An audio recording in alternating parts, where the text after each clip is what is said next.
Career উইজডমে তোমাদের সকলকে স্বাগতম। তোমাদের সঙ্গে রয়েছি আমি সুব্রত। বন্ধুরা, গুরুত্বপূর্ণ একটি ভিডিও নিয়ে চলে এলাম।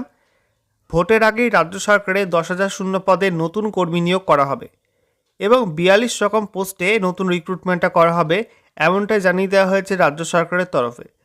তো কোন দপ্তরে নিয়োগ করা হবে, কোন কোন পদে নিয়োগ করা হবে, নিয়োগটা কীভাবে হবে, সমস্ত কিছু পরপর তোমাদেরকে জানাবো আজকের এই ভিডিওটার মাধ্যমে। ভিডিওটা ভালো লাগলে অবশ্যই লাইক এবং শেয়ার করে দিও। সেই সঙ্গে নতুন দর্শক হয়ে থাকলে লেটেস্ট ভিডিওর আপডেট সর্বপ্রথমে পাওয়ার জন্য চ্যানেলটিকে সাবস্ক্রাইব করে নিয়ে পাশে থাকা বেল আইকনে ক্লিক করে অল নোটিফিকেশন অপশানটিকে অন করে রাখবে। লেটেস্ট আপডেট তোমরা সবার প্রথমে পেয়ে যাবে। তো বন্ধুরা, অনস্ক্রিন তোমরা দেখতে পাচ্ছ গুরুত্বপূর্ণ একটা আর্টিকেল। এটা আজকের বর্তমান পত্রিকায় প্রকাশিত হয়েছে। দেখো, বলা হয়েছে ডাক্তার, নার্স, টেকনোলজি সহ 42 পদে 10,000 নিয়োগ করবে রাজ্য। আমরা দেখে নেব বিস্তারিত আপডেটে কি বলা হয়েছে। বলা হচ্ছে প্রায় 10,000 কর্মী নিয়োগ করছে স্বাস্থ্য দপ্তরের জাতীয় মিশন শাখা বা ন্যাশনাল হেলথ মিশন বা NHM। বর্তমানে দপ্তরের এই শাখায় চুক্তির ভিত্তিতে প্রায় 26,000 কর্মী কাজ করেন। তাতে যুক্ত হবেন আরও 10,000 মেডিকেল অফিসার, বিশেষজ্ঞ চিকিৎসক, আয়ুষ চিকিৎসক, নার্স, কমিউনিটি হেলথ অফিসার বা CHO, ANM, supervisor, assistant, counsellor, laboratory technologist, consultant, programme manager সহ 42 ধরনের কর্মী নিয়োগ করা হবে। তো বুঝতেই পারছো বন্ধুরা যে রাজ্যে স্বাস্থ্য দপ্তরে ন্যাশনাল হেলথ মিশনের আন্ডারে আরও 10,000 শূন্য পদে নতুন কর্মী নিয়োগ করা হবে এবং মোট 42 রকমের পোস্ট কিন্তু থাকবে, যার মধ্যে মেডিকেল অফিসার, বিশেষজ্ঞ চিকিৎসক, আয়ুষ চিকিৎসক, নার্স, কমিউনিটি হেলথ অফিসার বা CHO, ANM, সুপারভাইজার, অ্যাসিস্ট্যান্ট, তারপরে counsellor, laboratory technologist, consultant, programme manager এরকম পোস্ট কিন্তু থাকবে। এরপর যেটা বলা হচ্ছে, ইতিমধ্যেই বহু জেলায় নিয়োগ প্রক্রিয়া শুরু হয়ে গিয়েছে।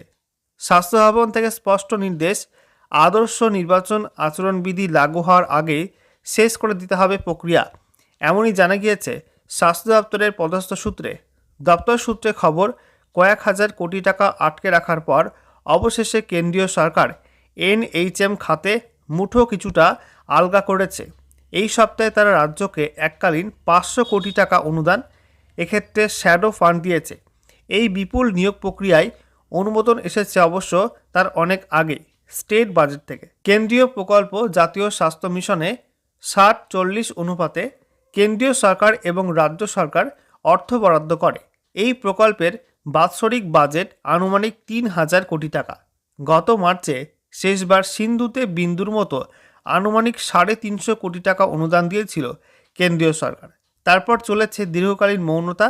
ফলে মা ও শিশুর স্বাস্থ্য, নতুন স্বাস্থ্যকেন্দ্র নির্মাণ, জনস্বাস্থ্য সহ অসংখ্য জরুরি কার্যক্রমে সংকটজনক পরিস্থিতির সৃষ্টি হয়।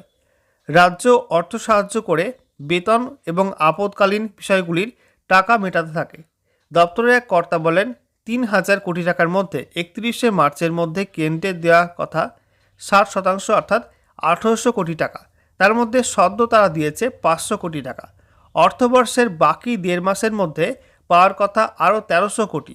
স্বাস্থ্য দপ্তরের বেঁধে দেওয়া ফর্মুলায় নয়া নিয়োগ করবে ডিস্ট্রিক্ট সিলেকশন কমিটি। তার চেয়ারম্যান হলেন প্রত্যেক জেলার জেলাশাসক বা DM। সংশ্লিষ্ট জেলার মুখ্য স্বাস্থ্য আধিকারিককে করা হয়েছে সদস্য সচিব। এছাড়াও ওই কমিটিতে রাখা হয়েছে ADM, OC হেলথ সহ অন্যান্য পদাধিকারীরা। দক্ষিণবঙ্গের একটি জেলার মুখ্য স্বাস্থ্য আধিকারিক বলেন, জোর কদমে নিয়োগ প্রক্রিয়া চলছে। তার জেলায় এই প্রক্রিয়া 22 ফেব্রুয়ারির মধ্যে শেষ করার কথা।